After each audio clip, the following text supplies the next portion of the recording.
Wi-Fi is going a lot slower. Let's see. Let's see if this works, buddy.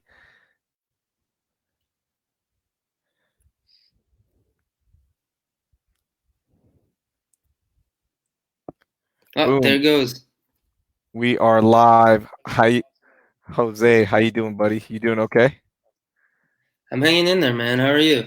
I am doing all right. We are live and getting this bad boy up and running. For those of you that are watching live on Facebook, make sure you comment. I can see your comments. And those of you that are listening on the audio side of things, I truly appreciate you guys checking out the Raheel Show podcast. If you have any issues, please let me know because we have switched providers. We are on anchor.fm and we've had some issues recently trying to get this on iTunes and all that good stuff. So if you have any issues, you let me know.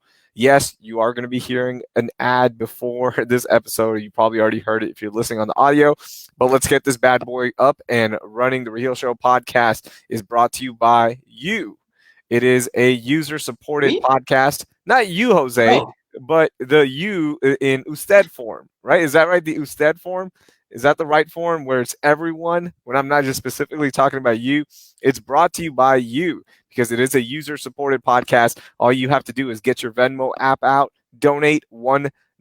I promise you guys, I see the numbers. I know people are listening. And if everyone donated just $1, this podcast can get bigger and better. That's all you have to do. Big thanks to Blake DeArmond, who donated this week. My cousin Assad, who donated. Thank you so much. I appreciate that. Got TJ, who also donated. And then a big thank you to Kyle Beckley, who donated as well this past week. I don't want big donations, guys. I just want $1. That's it. If you enjoyed the podcast, donate $1. No big deal. All right, tonight we've got Jose What it Partida. do? What it do, baby? This Wednesday, I got Julia Morales joining me for a quick chat, catching up with her. Big news on the Julia front. She's pregnant, so there's a kid coming.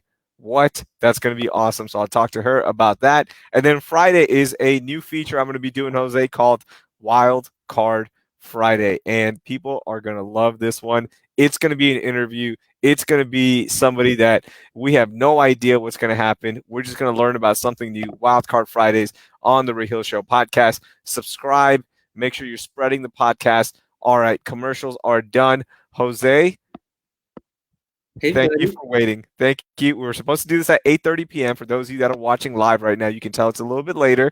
For those of you on the audio front, what happened was Yeah, what I happened, huh? yeah, so this past weekend I went to Frank Bullington's house, my buddy Frank, and he had an extra pressure washer. And he's like, "Why don't you just take it, borrow it, do what you need to. You've got a lot of free time since you don't have a job."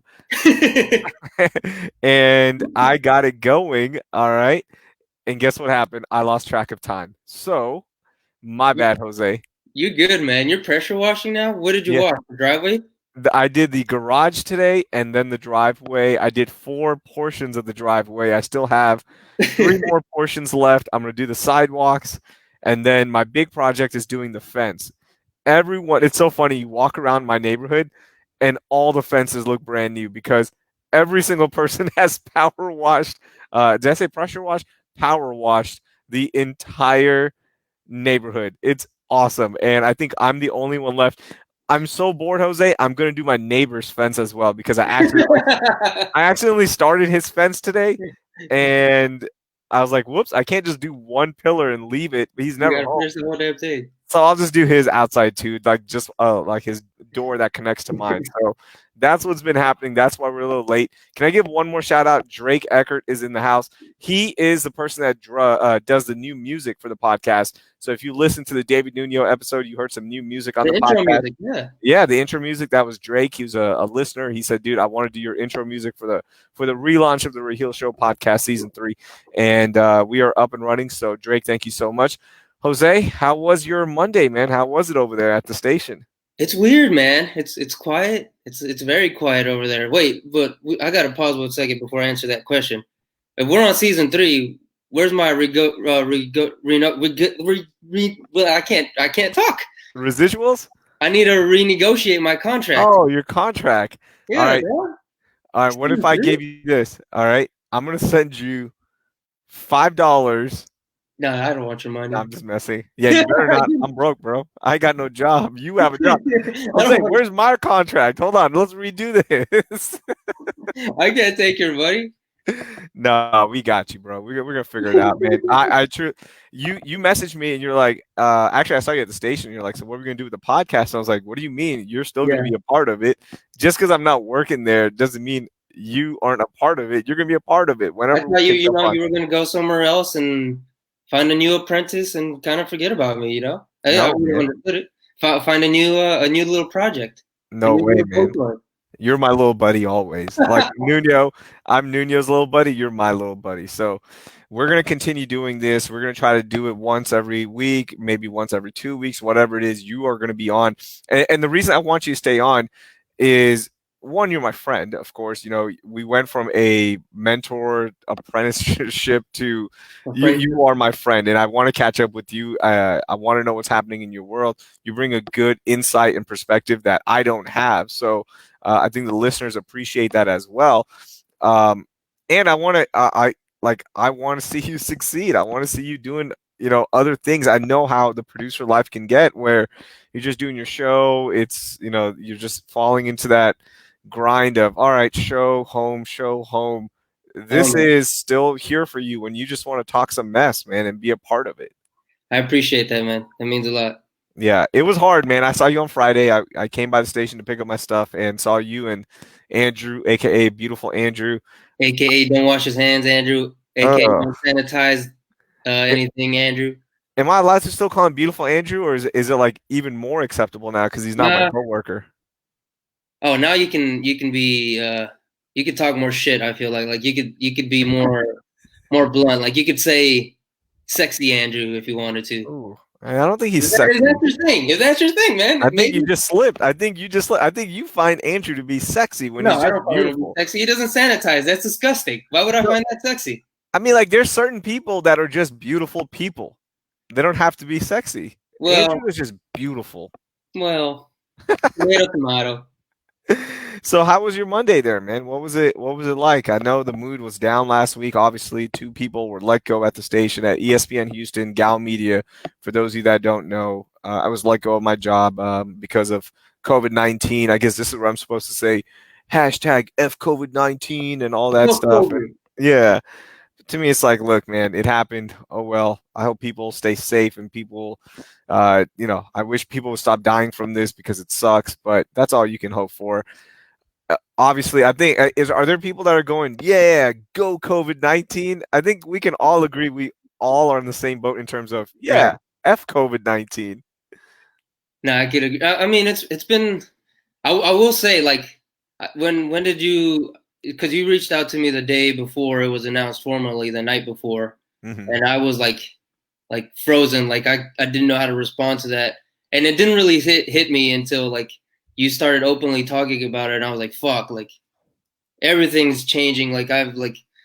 I've had since I've been there, and one of the beautiful things about like working at Gal Media has been the support system that I had, and slowly but surely, for different reasons, it's been going away. So it's kind of been like learning to fly on my own, which is part of life, right? Eventually, everyone has to learn how to do things on their own, not need to rely on other people. So losing you was like shit. Like it's trimming down, man. But it was really it was really hard and really confusing on the I guess your first day your last day was Wednesday, right? So Thursday, everyone was in a shitty mood. Like no one was really talking, and definitely me. I wasn't in the mood to talk to anyone about anything. It was really weird.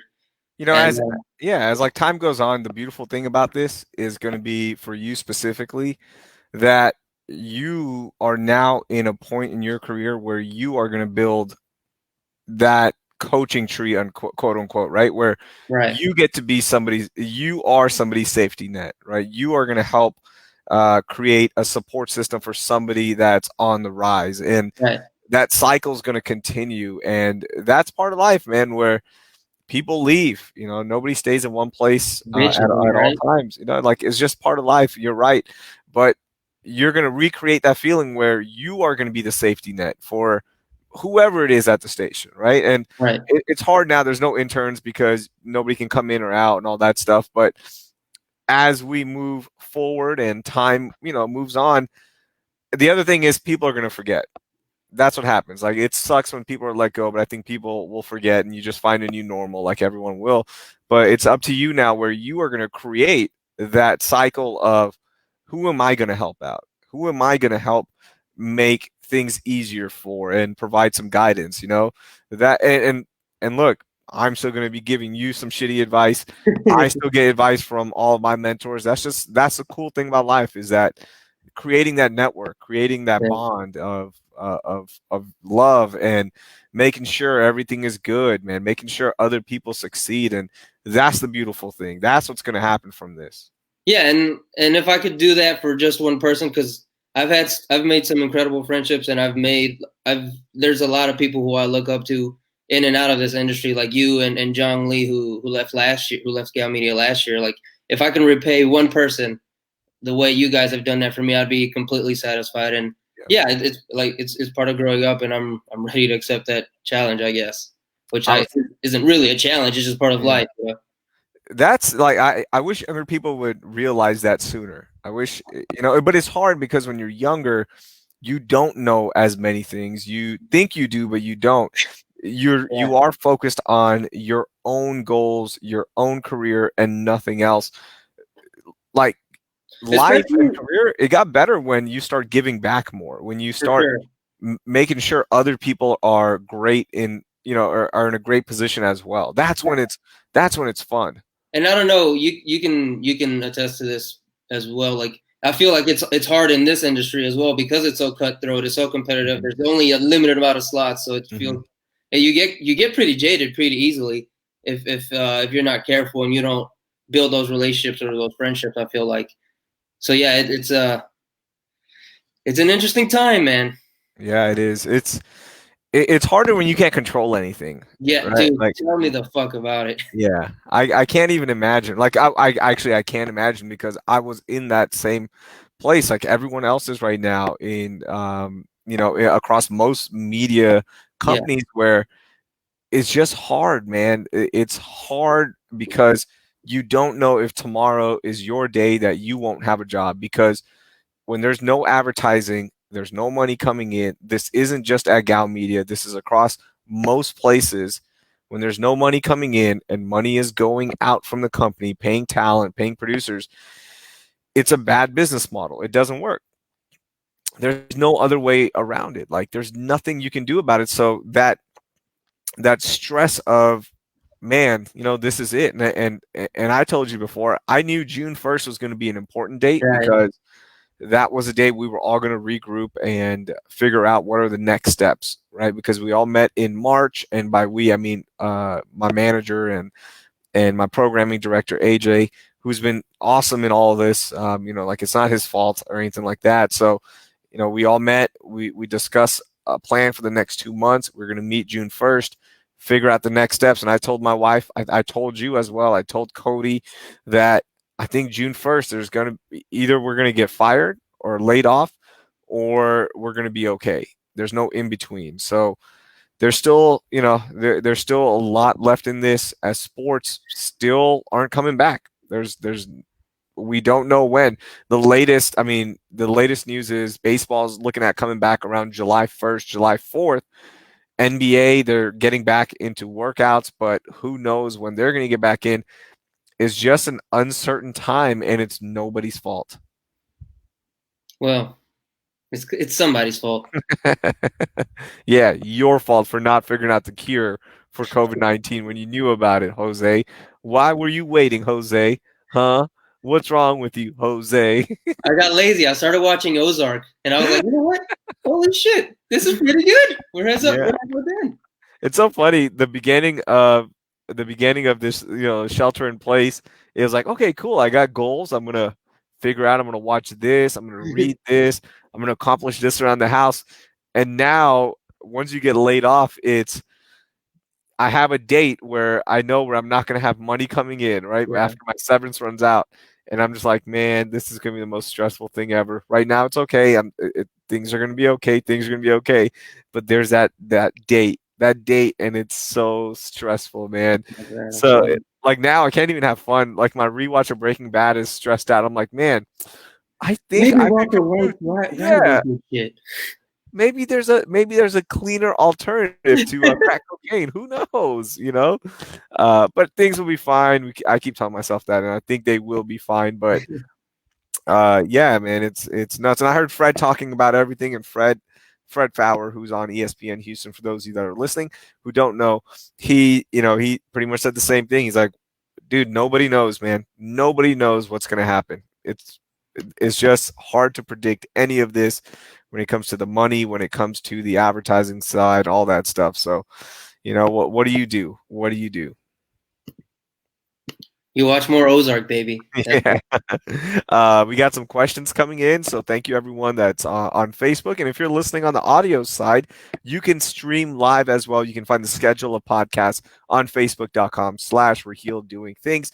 Patrick Curry says, with all that being said, how do you change the business model? How do media companies survive without advertising?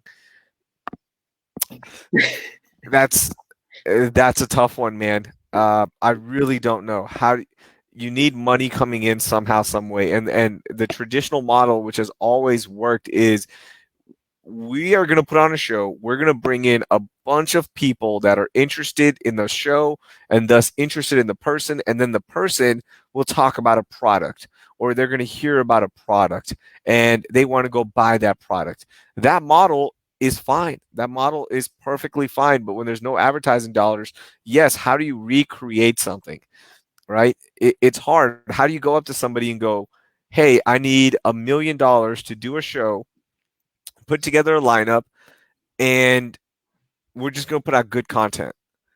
And the only way you're going to make money back is, I guess, by user supported content like The Athletic. That's a business model that seems to be working. But how do you get people to pay for radio? How do you get people to pay for TV? You've got Netflix. Are you going to do a nightly show on Netflix across 600 markets? That's hard to do. Or do you now start leaning towards, we're all going to be doing podcasts, and the podcast is going to be user supported, right? It's hard. That's a tough sell. Look, you guys see it scrolling on there. Donate $1. Nobody wants to donate $1 because that is extra work when I can still consume it for free. There's going to be other things as well, like OnlyFans. The premise of OnlyFans and Patreon work. Where, do you want my content? Cool. You got to pay $5.99 a month.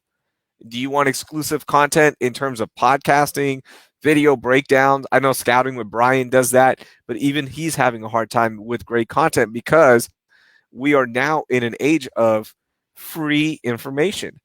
Why am I going to pay for something when I can go get it for free and get an opinion that's probably as good? It's a tough sell. You're gonna go into OnlyFans, aren't you? I probably am. That's gonna be your move. At this point, I will try anything because I just want to figure out. I want to figure out how I can be the next Ryan unboxing things, or Blippy or somebody. And like, you see these people making $20 million off of The YouTube stuff. Why not me, Jose? the original intention of OnlyFans was not what it's become, was it? It can't be. Like, that wasn't what someone envisioned for it, was it? Because now I don't everyone know, uses it to sell like their nudes and shit. because Patreon was around at the same time. It's still around, and it seems like Yeah. Patreon is more for the professional side. It's almost like The Athletic versus Barstool Sports. Are you saying OnlyFans is unprofessional? Is that what you're saying? No, I'm not saying that, but if you want to learn more about it, in the episodes list of the Raheel Show podcast, catch my interview with Meredith For Real. There you She is go. on OnlyFans, and she is a content creator on Instagram as well. So you can learn about that. I'm not saying it's not professional, but there is an undertone of, you're probably going to get some pornography on there.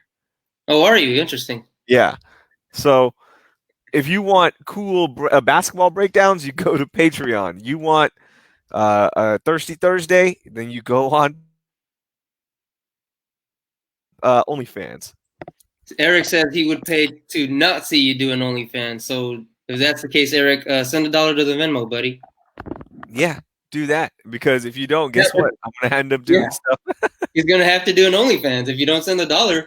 I mean, what do you want, Eric? I mean, That's that's what's gonna happen. Um, okay, so we. By the way, the podcast is now available on Anchor and iTunes. It's still up there. It should be good. We're gonna be doing live stream for those of you that are listening. Here's what I've been up to, Jose. I want to go through this with you. So I get let go on Wednesday. That was my last day. Thursday, of course, I'm firing off emails. I'm tightening up yeah. my resume tape and all that. I'm reaching out to people. I got in touch with a lot of people, which is awesome. And one of my friends from Movember, who or excuse me, she works as her PR director there, and she reached out to me. She's like, "Hey, do you have any interest in doing a commercial again for Movember?" Oh shit. And I was like, "Yeah, what do you need?" And they're making a cool commercial about how we're all connecting via Zoom and FaceTime and all that. And I was like, "Yeah, man, I would love to do that." So Your I said, beard isn't going to be the only thing that's connecting. "Ooh, got him." Make sure you donate to Movember in November. Until then, podcast at Raheel Podcast on Venmo. So we get so I send off a resume or an audition tape to her. I'm like, "Here you go. Here's what you need." And then I just thought it was them like putting it together in house, like if I would edit the thing. Then a production company calls me. He's like, "Hey, we really love your stuff. Are you free for a call Saturday morning? Oh shit. Can you shoot on Monday?" And I was like, "Yeah, absolutely. I want to be part of this commercial." I didn't ask him. I was like, "Hey, is it paid? It's like, are you guys gonna pay this time or what's the deal?" Like they Uh, didn't pay you? no, I don't think I'm getting paid for it, and it's Oh, all right.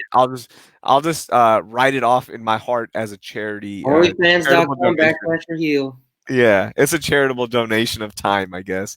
Yeah. Uh, but no, it'll be cool. So today I shot that commercial off of my phone and off of Interesting. my computer. So I did that. I was up to that, and then I just been emailing a lot of people. But it's hard, man. There's no jobs out there. Like, what else do you do, right? Pressure wash. Just go pressure wash everyone's stuff in the neighborhood. That's the next plan. I truly am interested in pressure washing. If I can figure out the ins and outs, the proper way to do it, like a professional, I might just end up becoming a pressure washer with a podcast. Who knows? I don't know what's gonna happen. Then the saddest thing I did was on Wednesday, I got an email from the UT School of Communications, Moody Communications, and they're like, "Hey, we're reaching out to alumni, and we just want them to film something for students because they're going to be doing a virtual graduation. Could you just congratulate the kids?" And I'm like, Fuck them kids. I was like, "Do you want to hear from a deadbeat with no job right now? Like, is that what you want to hear?" So I put on a shirt and actually did that. I put on a collared shirt for the first time in 2 months. How'd that go for you? Did you cry in the video? I wanted to say, students, why did you get into the communications field when you could have done science and figured out the cure for COVID-19? What is wrong with you? You I suck. would still have a job. I would still have a job if it wasn't for you. Yeah, I did it. Of course I did it. It was quick. It was literally this. Students, congratulations on all your hard work. Hook 'em. That was it. That's all I said. If you saw my getup, I look like every frat guy at a UT game on a Saturday. Oh fuck. Yeah, I look collared burnt orange shirt with the emblem right there, high button. I had the beard. I had to shave the beard for the Movember thing, but I still had the beard, hair to the side, ready to go. How short were your shorts you were wearing? Um, How no far joke. above the knee? They were probably mid thigh. Yeah, what mid thighs, You baby. went, you went, you went full frat, bro. Yeah, thighs for the guys. I mean, That I don't like it, but I gotta respect it, dog. yeah. All right, let's get into some pop culture news with Jose. I got my Jesus is King vinyl. Your gas station mixtape looking shit. Bro, was that the worst looking thing ever? It's atrocious, man. It's here's the thing with like And first off, the vinyls now, when artists do like these exclusive website drops, they take forever. They take forever to arrive, and they do it like to generate more sales on the Billboard chart. That's why Travis Scott always able to chart so high, because when he sells merch, which is what he's really good at selling, he adds an MP3 to that shirt sale, meaning it counts as a sale of a song, which pushes you up in the charts. Which I think we've talked about that several times. So it's kind of like, I don't know. It's kind of annoying how sloppy they are with a lot of these things, because they take forever to arrive, and then the one you got for Jesus is King is the sloppiest, like worst what I've ever seen. And the weird thing is, it didn't even include a digital download. I guess it was sent to me via email, and I You just, probably got it via email. yeah, I just never took advantage of it because why am I going to download it when I can just stream it? I'm already paying $10 a month for streaming. Yeah. I don't need it in my library, because the cool thing about streaming, which everyone knows this by now, you can save music. So if you're flying, you just save the albums you want, and that's it. Like, Greg says the weekend has a 6 month wait on the vinyl I just ordered. Yep. Tyler Creator's album Igor. I got a special cover one. I think it's a purple or a green or a pink vinyl, and it took me forever to get it. Like it took months for me to get it. So that's kind of like the game now. If you're buying a vinyl from an artist, that's just it how it is. it was sad because all the, and I read was it the GQ interview with Kanye that he just did, where he's I haven't talking read about it. that. Yeah, it was GQ. It was really good. It's an interesting look at just how full of Kanye can get at times.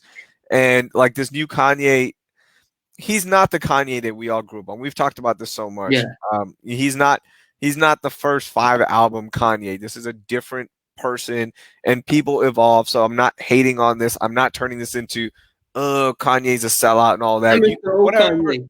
Yeah, I do miss the old Kanye, but this new Kanye is who he is. I mean, you guys probably would hate me if I was still the same person I was when I was 27, 25, whatever it is.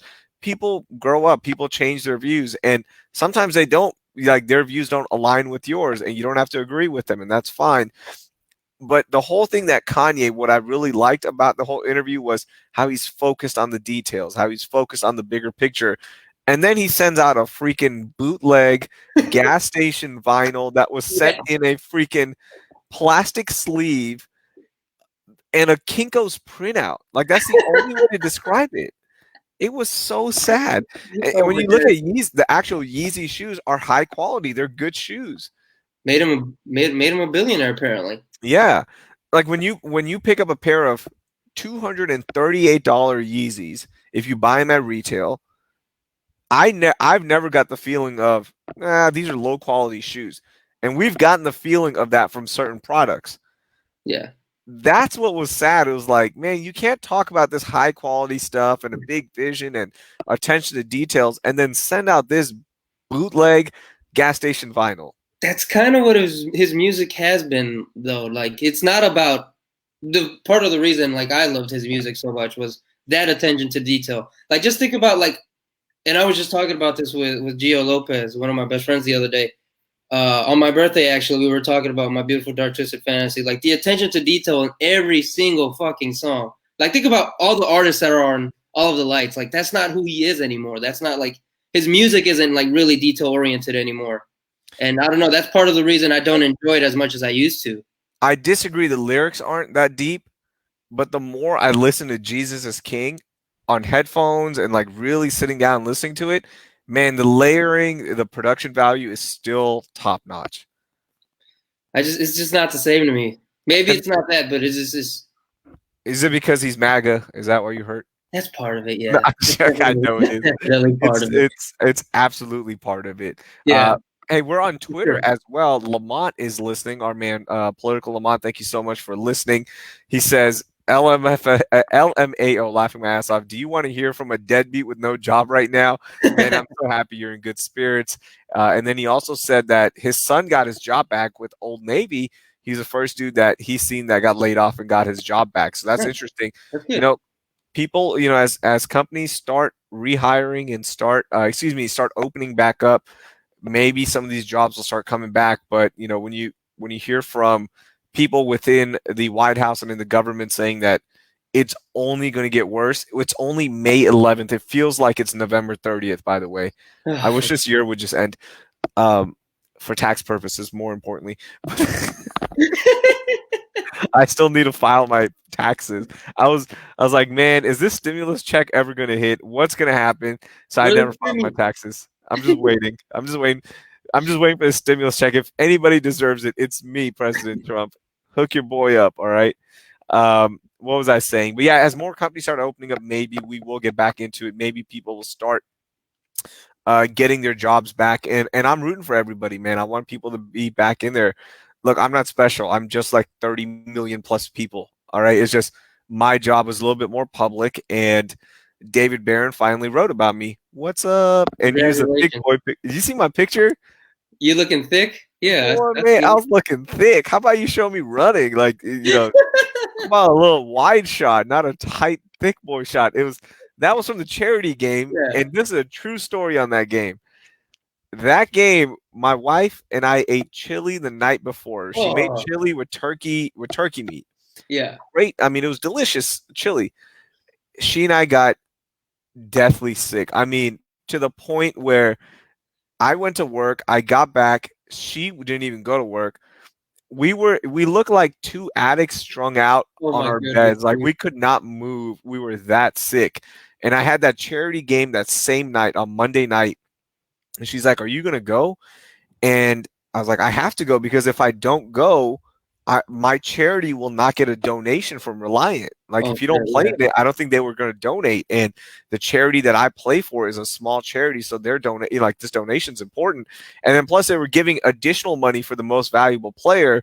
Which you had And won the year before, right? yeah, I had won it, so I'm defending that, and I felt really good. I was going to win it again.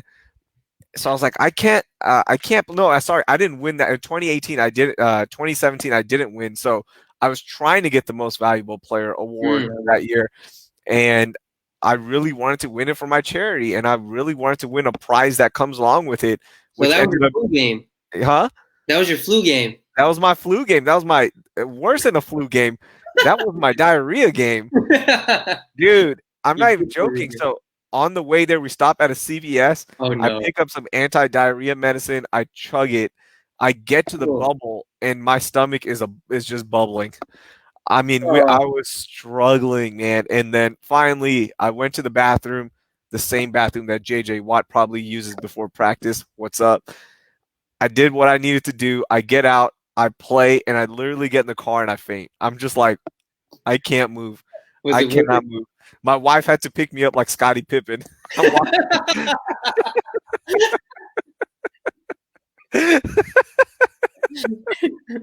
So yeah, that was my thick boy picture. That's why I look so rough in that picture, was Yeah, you because do look rough. I literally was like throwing up. Oh my Everything's coming out. That game started at 6 p.m. 5:55. I'm still in the bathroom. That's how bad it was. But your boy needed to cash that check for the charity, so I did oh it. shit. Yeah. So That's the Sammy first time says, you've ever told me that story. yeah, here's a good comment. Sammy says, food poison Raheel equals flu game Jordan, another chapter in the Raheel Last Dance documentary.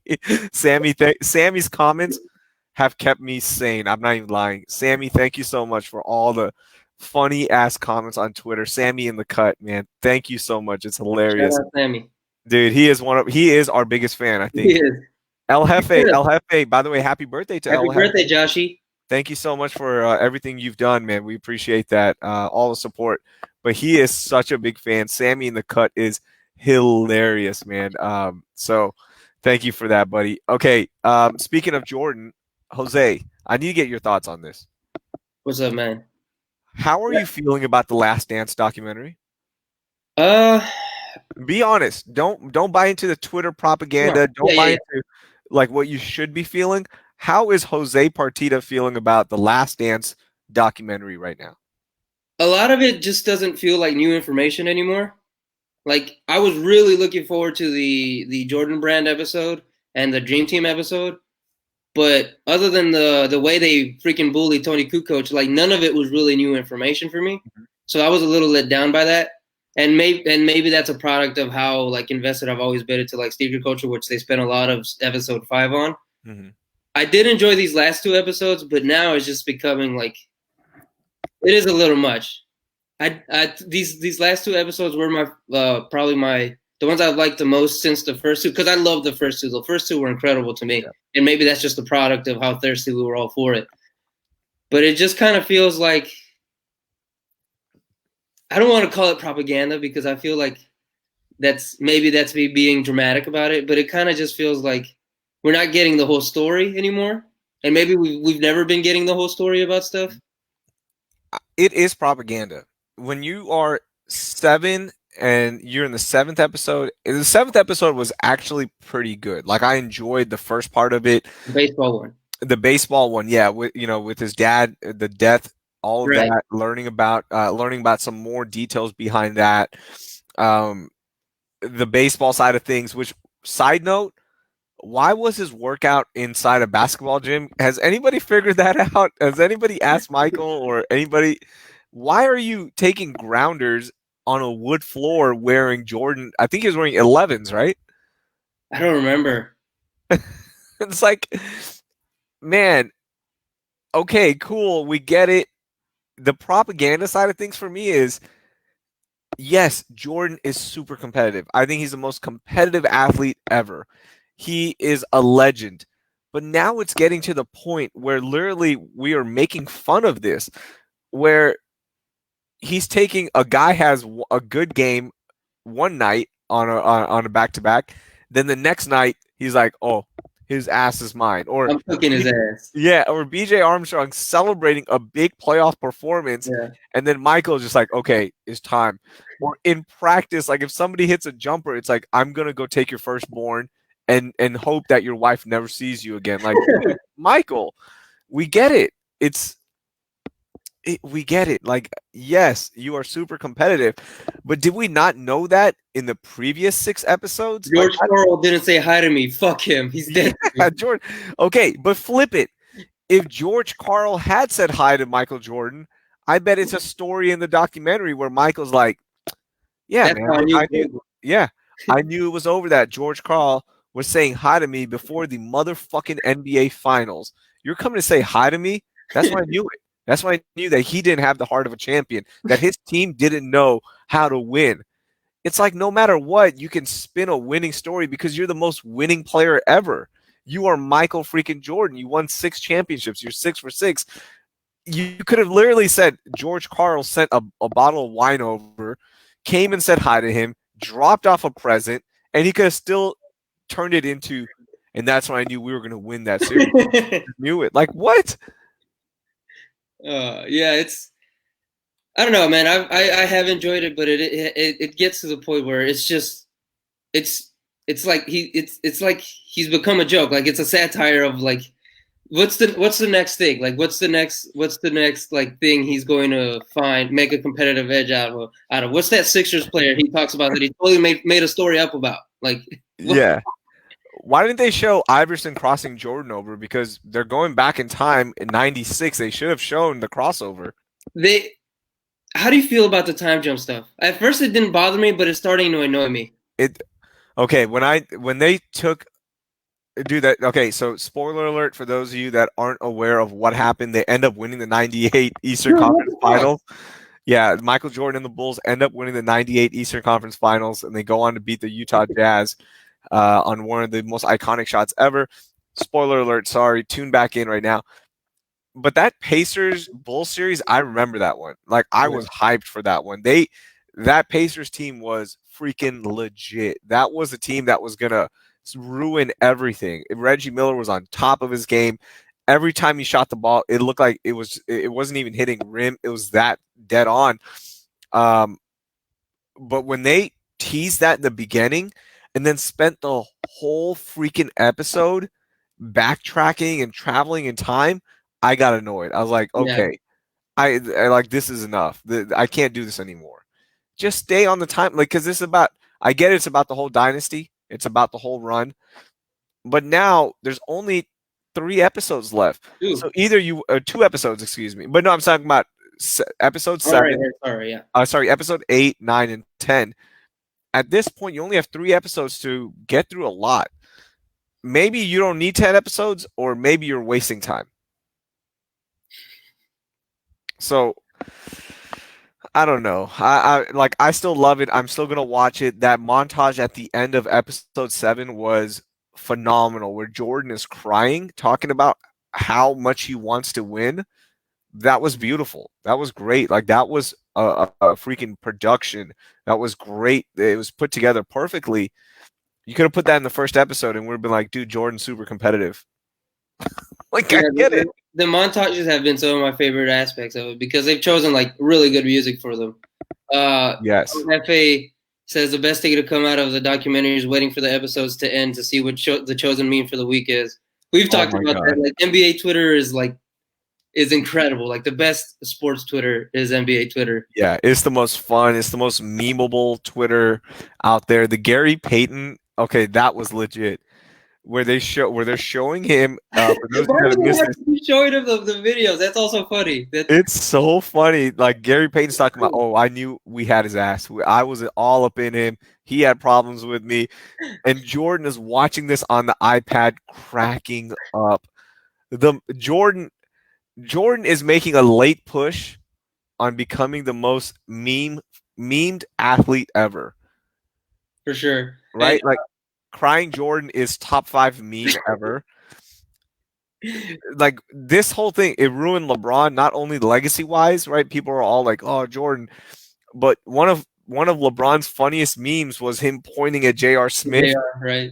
and that's now been replaced with anything Jordan has done on this documentary. The best one to me was when he's watching that video and he's like, I never had any issues with the glove. And someone and someone like quote tweeted that clip on Twitter, and it was something along the lines. I'm not doing it justice, but something along the lines of O.J. Simpson and Michael Jordan have something in common. And when I saw that, I thought that was incredible. Like the memes have been like watching this with people like live tweeting it. Like that's been the best part for me. Okay, I'm gonna give you a story, all right, and then we'll do that in a second regarding Jordan being an a-hole. But first, I want to get your opinion on something. The best shoes you've seen in the documentary so far. Ooh, I asked the tough questions, Jose. you do ask tough questions. Now I'm trying to scan through my brain all the shoes I've seen. We've seen have we seen the Scottie Pippen up tempos in the documentary series? Uh, I can't. I don't think so. No, I don't think we have.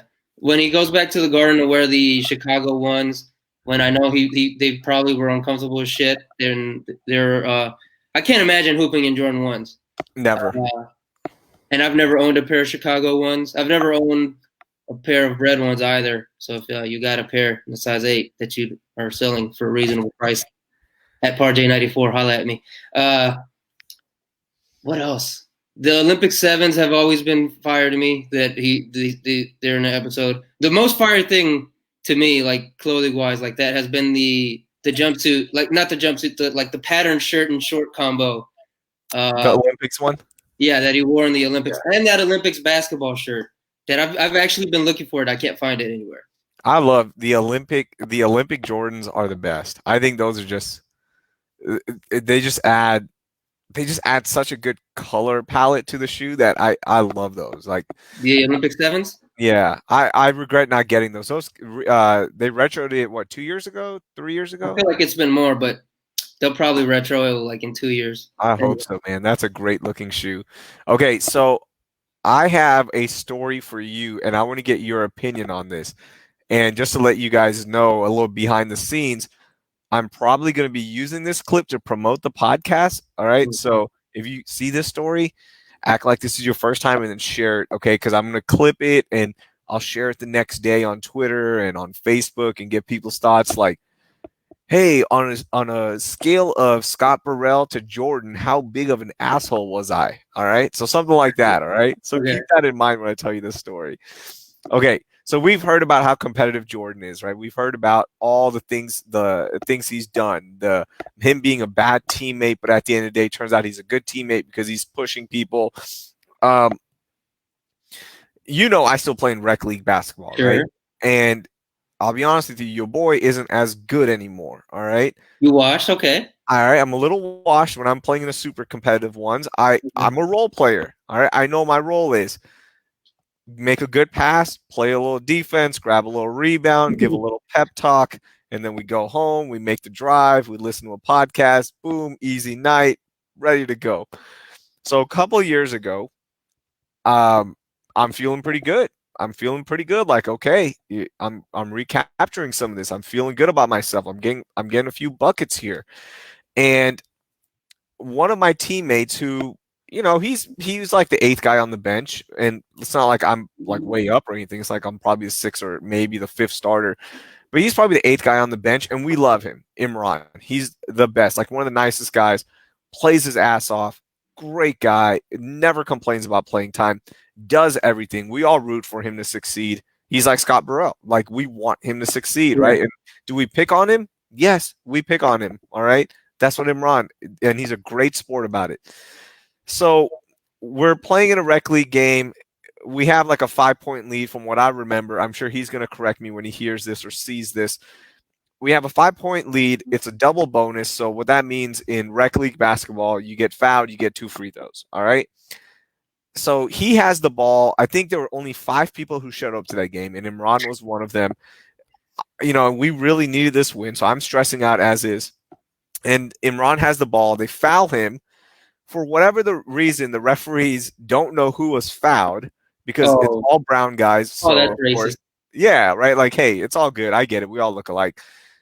So I go to the free throw line and say, hey, Imran, it's okay. I got this. Like, don't No. worry. I'll take care of it. You don't worry about your free throws. I'll shoot the free throws because your boy was feeling good that day. And Imran's like, hey, I got fouled. These are my free throws. And he's like, this would be my chance to get points, like and have an impact on winning. And I was like, Imran, I got this. No, you didn't. And the referee's like, who's shooting? And I was like, I am. Yeah, it was me. I got fouled. So I walk up. Imran is still, he is flabbergasted. He's like, what just happened? Why did this ass just take my free throws? We always pick on him, and he's a great, he is the best teammate. He's a great sport about it. I walk up to the free throw line. He's like, what the hell's happening? And I promptly miss both free throws.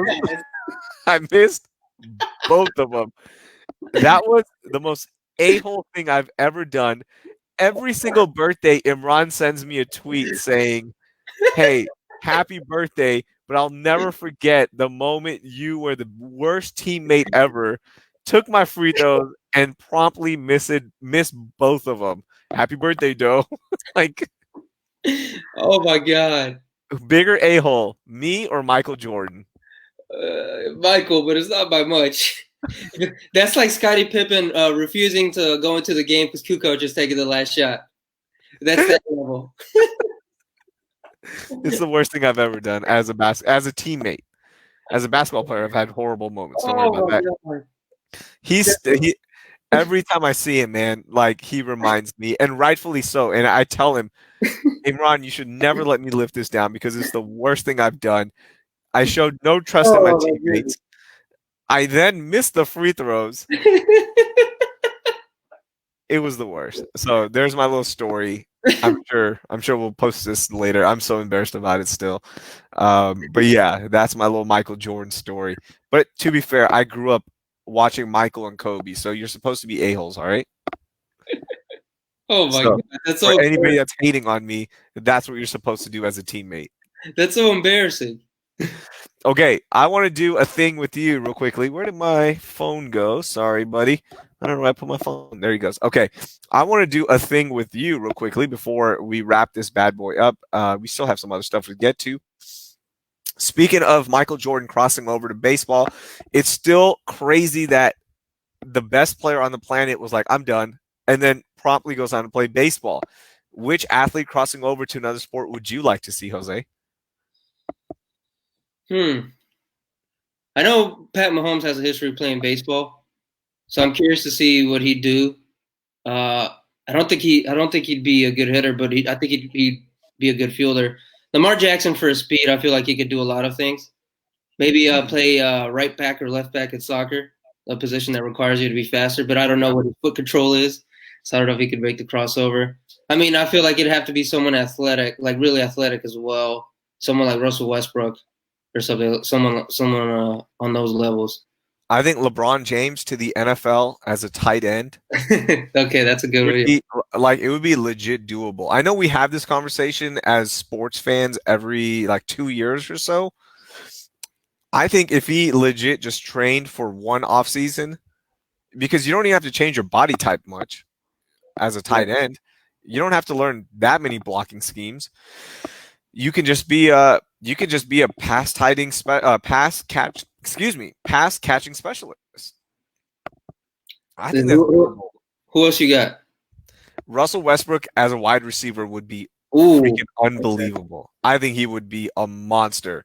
Speedster, think even at the slot at 6'2", 6'3". Could you imagine him just being right down the slot as athletic as you get? I mean, he could just jump, catch anything. Um, Jordan Alvarez as a professional fighter.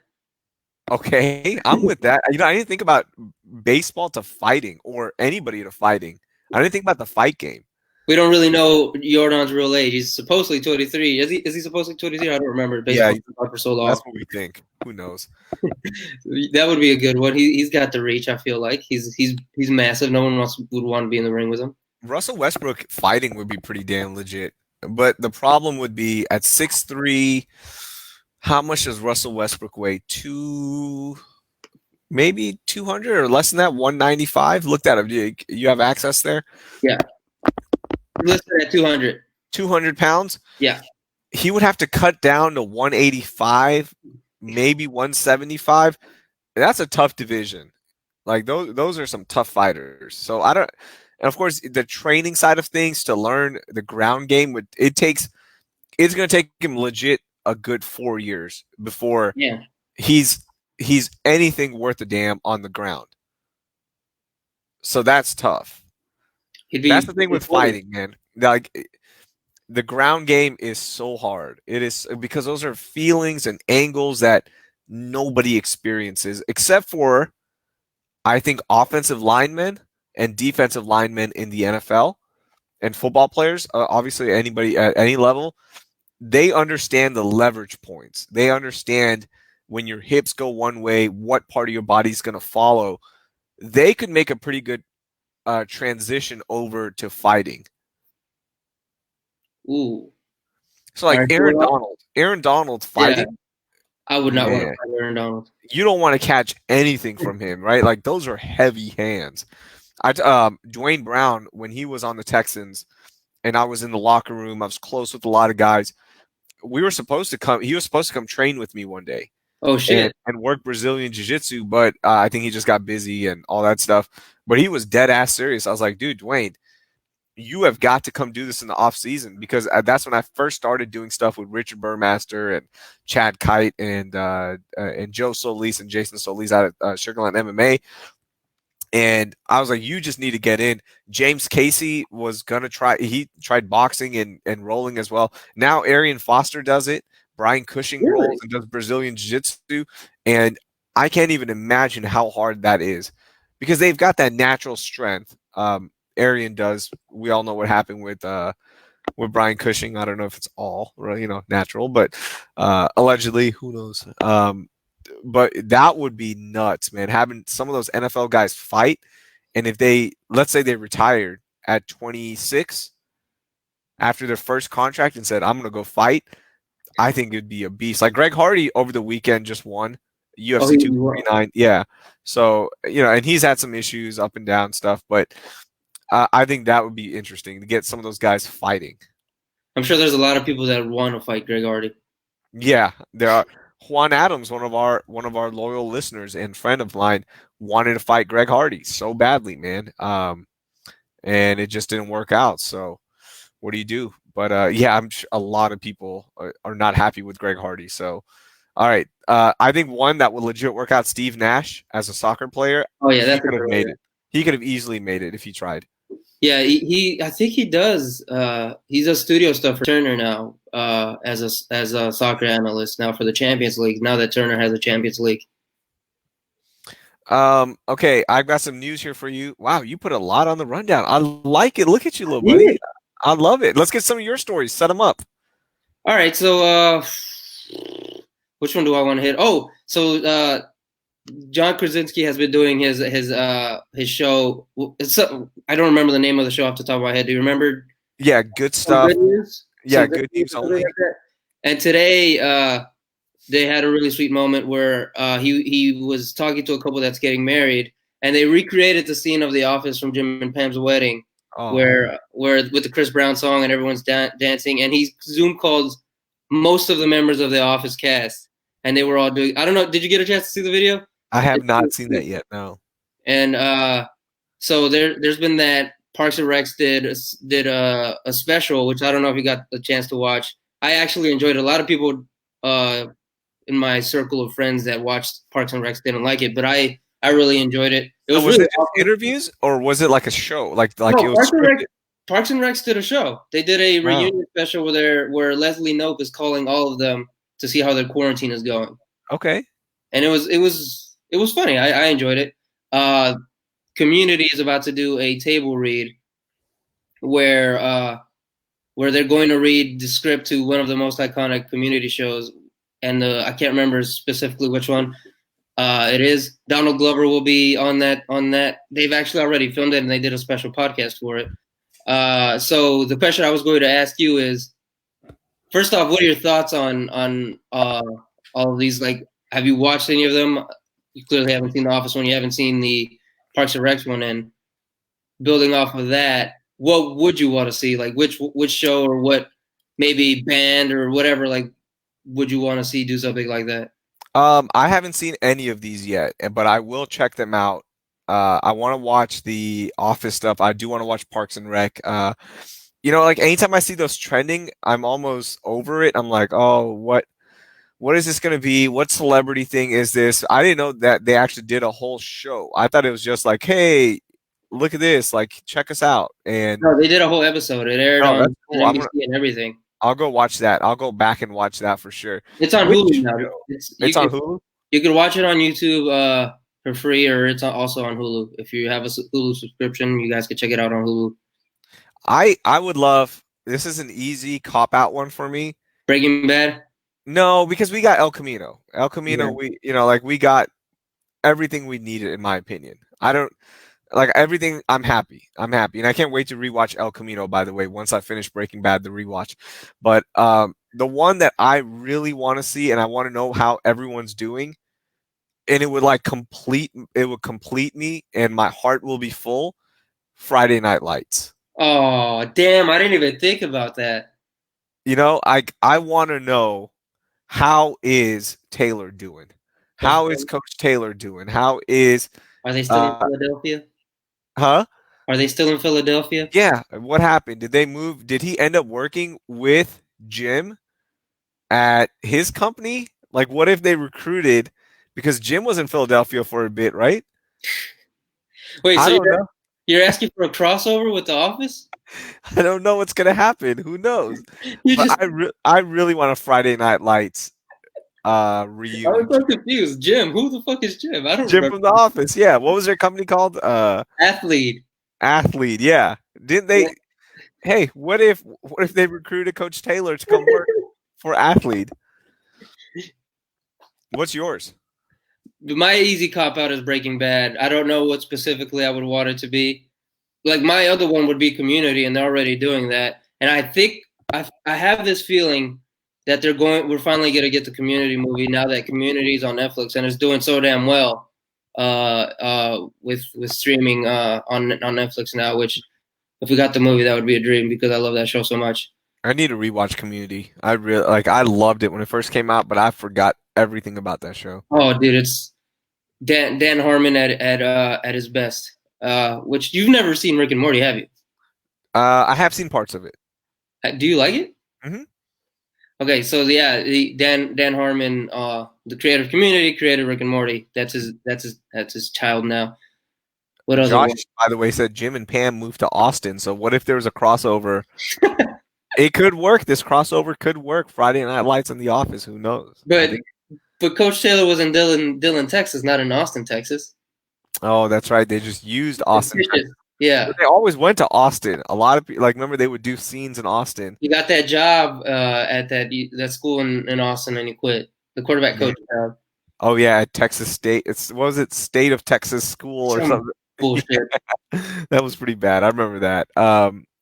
Okay. Music wise, who would I like to see? I got one. You can't do a relaunch of a group that never really did more than 2 songs, but Child Rebel Soldiers, Oh, that's a fucking good one. Yeah, Kanye, Pharrell, Kanye. Lupe, and Pharrell. That's a good one. Like Us Placers is a freaking beautiful song. Man, that's a good one. They had that Us Placers and Child Rebels. Was it Child Rebel Soldiers? The Yes, Friday CRS. song. Hmm. That was yeah. That's a good one. Trying to think. I'm trying to think of one where there isn't like a dead member or anything. Here's one. Josh says Jose probably wants a Friends reunion. Oh, Friends. He knows I don't like Friends. That's why he said that. Was I the first person to make it popular to hate on Friends? Oh, shut up. You didn't invent that. That's not your thing. Absolutely, I did. That is not your thing. I was on that. I'm not even joking. I was on that in 2009. You were. I was on it the day the series premiered. I was on the Friends hate because I was doing a show with John Harris, who's now the sidelines reporter of the Houston Texans. Name drop. What? Um, but John Harris and I were doing a show, and he used to talk about Friends. And I was like, Friends is the worst show ever. And I would argue with him. I would lay out points why it's the worst show ever. Was it a bit to you, or did you mean it at that No, point? I truly meant it. I truly meant that it was the worst show ever. I watched it growing up, but then when I got a taste of real comedy, and then your palate gets, defined a little bit more, you're like, wait, why did I think it was funny? When you watch it against a show like The Office, when you watch it against a show like It's Always Sunny, King of the Hill, even, you're like, wait, that's comedy. Friends was just, it was manufactured comedy for everyone. It was a Macy's comedy. Was it for everyone? It was for everyone. Was it for everyone? Minorities loved it too. That you don't become the number one show ever without the support of minorities. Yeah, yeah. Friend sucks, and he knows friend sucks. That's why he's saying that. What other one more story before we get out of here? Do you want to talk about Ozark? Hell yeah, I I've been do. wanting to talk about Ozark. Tell me your God, thoughts. yeah, that show is so incredible, man. So I'm only like 2 episodes into season 2, but it's I've seen people give it the Breaking Bad treatment, which last couple of weeks ago, I told y'all how I felt about Money Heist being compared to Breaking Bad. You don't compare anything to Breaking Bad with me. I don't like that. But damn, it's a fucking good show. Yes, it Holy is. shit! Land of Steve made a Facebook. He I got did. What? distracted by that. He's on the chat right now. Land of Steve, Oh, like Land of Leave. oh, Steven. Oh my God, you're right. Oh, I Holy thought that was shit! I thought it was a troll. Nice. So I lost my train of thought because of that. Ozark. You love Ozark. You're okay to have the conversation that Ozark is in the same ballpark as Breaking Bad? Not, I don't know if I'm ready to. I'm ready. I'm ready to entertain it. I'm not ready to make a case for it yet. Okay. But like one of my favorite things about that, other than Ruth, I think Ruth is the best character on the show, is how easy it is for them to kill people off. Which, spoiler alert, like if you're listening to this podcast, also these episodes we're talking about are like 3 years old now. Like killing off Dell, I was so shocked by that. Like Dell was one of the strongest characters on the show. Like he was legitimately a scary character, and I legitimately gasped when they killed him off, when the opioid people killed him off. Yeah. Wait, just wait. You're only one season in, or you caught I'm up? I'm a season and a quarter. I've watched 3 episodes into season 2. It is just like holy shit! Like Ooh, fuck boy. these characters. Don't get invested in these characters because we're gonna fucking kill them off. You just wait. Ruth, her arc. continues to get better and better. I'm not going to tell you anything else because Okay. I don't want to spoil it, but man, just wait. And season 3, the way it ends, wow, Cliffhanger. it's you're gonna like it. If you like season 1, you're gonna love season 3. Season 2 drags a little bit in my opinion, but season 3, man, The show does drag a little bit. yeah. They don't have to be a fucking hour long. It's a fucking marathon watching this show. I told this to Nuno, and yes, thank you, El Jefe. I was first on the Better Call Saul is as good, if not better, than Breaking Bad train. I was the first public one, and then all of a sudden, a lot of Ringer staff writers started writing. I'm like, hey, I'm look confirmed. I should work for the Ringer. You're the ringer whisperer.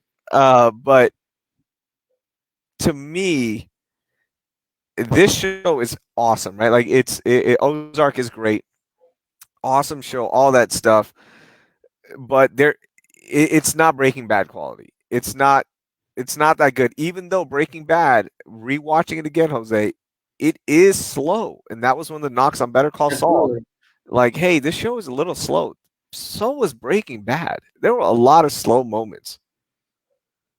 I think the peaks were so high, you forget about Yes, all the slow stuff and that's the thing. that's the thing with this show too. Like the peaks, when shit goes down, it fucking goes down. Then you're gonna love the ending of season 3. It goes down. It goes really down. You're gonna love it. I don't know if I'll be done with it by the time we talk again. That it's such a long show. Yeah, who knows? But no, we'll just take notes. Let me know whenever something interesting happens, and we'll talk about it because I can't wait.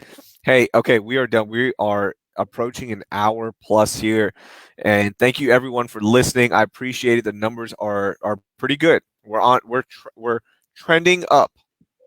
Let me go on the camera. Trending up.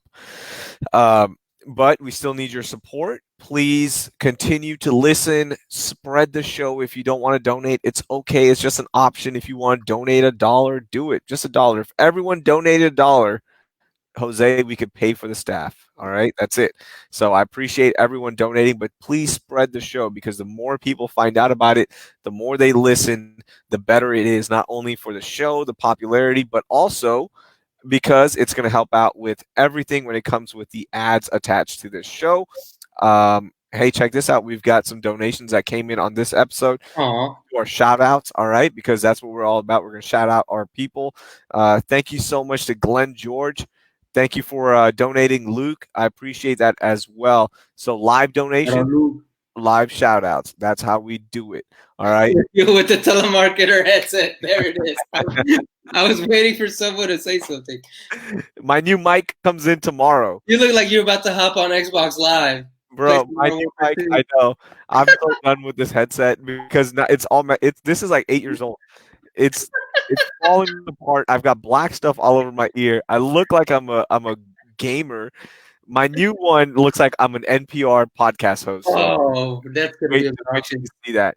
Our next show is going to be Wednesday, May 13th at 12 p.m. Central Standard Time with AT&T Sports sideline reporter Julia Morales and soon-to-be mom Julia Morales. She announced that on Instagram, so I'll talk to her. I'm going to give her the parent talk and all that good stuff. So we will do that. And then Friday is a wild card episode. It's going to be at some point. We don't know. Make sure you subscribe to the Apple podcast feed, or if you are on anchor.fm on Anchor, subscribe there as well. Jose, thank you so much, buddy. It was nice talking to you. Thank you for providing some kind of normalcy in my life. Absolutely, my friend. It was fun. All right, guys, we will talk to you next time. Thank you so much for listening.